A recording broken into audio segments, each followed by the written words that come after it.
Have you ever started a new fitness routine, feeling absolutely unstoppable, only to find yourself completely drained of motivation just a week or two later? You know the feeling. Week 1, you're on fire. You buy the new gear, you prep your meals, you feel like you can conquer anything. Then, week 2 hits. That incredible high is gone. You start putting things off. I'll do it tomorrow, you say. You're left feeling tired, guilty, and wondering, what's wrong with me? Am I just lazy? Do I have zero willpower?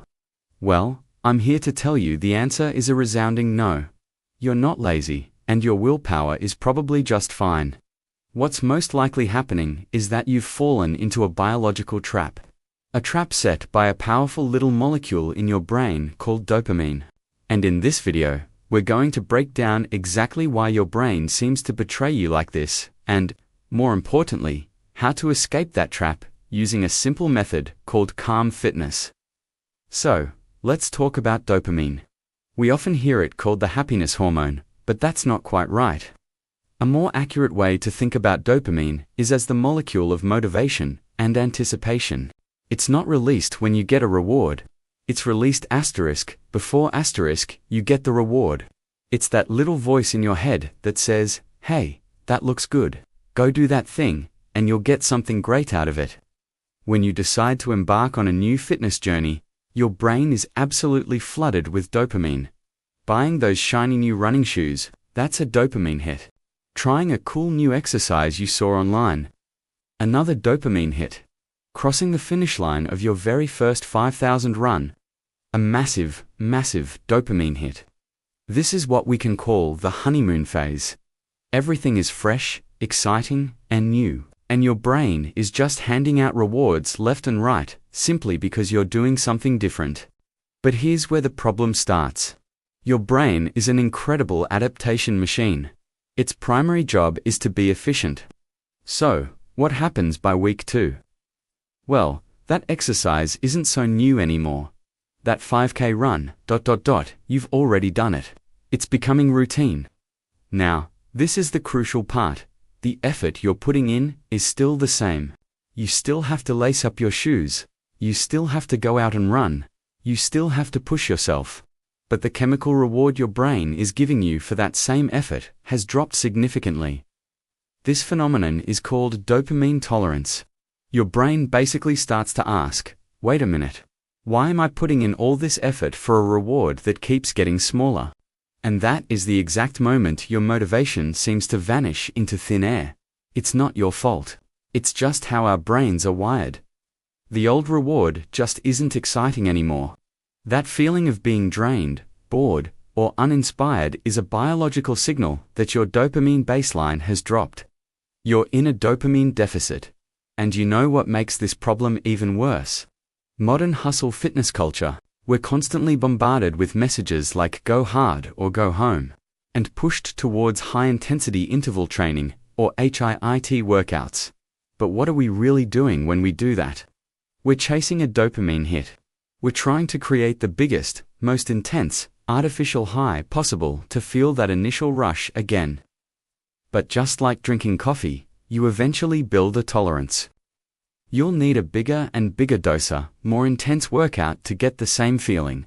And what happens when you can't maintain that insane level of intensity, maybe due to an injury, burnout, or just sheer fatigue? The dopamine crash is even more devastating. You burn out completely, and you quit. Sound familiar?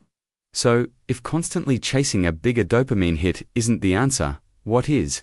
The solution is something I call Calm Fitness. Calm Fitness is a radical shift in mindset. It's a complete rewiring of how you approach movement. The goal is not to seek a dopamine hit. The goal is to make movement a boring, normal, and consistent part of your day. Just like brushing your teeth or making your bed. You don't need to get hyped up to brush your teeth, right? You just do it. That's the target. So how do we do this? Here are 3 simple strategies to get you started with Calm Fitness. First, apply the 10-minute rule. Instead of trying to force yourself to do a grueling hour-long workout, just make a simple promise to yourself. I will put on my workout clothes and shoes and just walk for 10 minutes. That's it. That's the entire goal. What you'll find is that 9 times out of 10, once you've overcome that initial barrier of just starting, you'll naturally want to keep going. The hardest part is often just getting out the door. Second, focus on the system, not the goal. A goal is something like, I want to lose 5 kilograms. A system is, I am the type of person who walks for 20 minutes every morning. See the difference? Goals are about a future outcome, but systems are about your identity right now. Focus on the action of showing up. Celebrate the fact that you put on your shoes and walked, regardless of the distance or speed. You are building the system, building the habit. And third, detach from the reward. This might sound counterintuitive, but stop rewarding your workout with a sugary drink or a treat. Instead, try exercising in silence, or maybe listen to an educational podcast or an audiobook. The idea is to let the act of moving be its own reward. You are training your brain to stop needing those artificial hits to get things done. You're teaching it that movement is just a normal, neutral part of life. So, the next time you feel your motivation disappearing in week 2, I want you to remember this. You are not lazy. You are not a failure. Your brain is just doing its job, trying to be efficient. So, stop trying to find motivation. Let go of it. Instead, choose calm fitness. Choose consistency over intensity. Choose the system over the goal.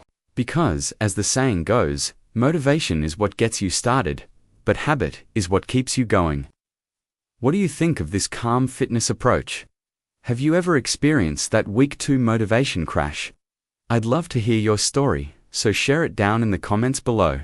Thank you so much for watching, and if you found this helpful, please give it a like and subscribe for more videos on building sustainable, healthy habits. See you in the next one.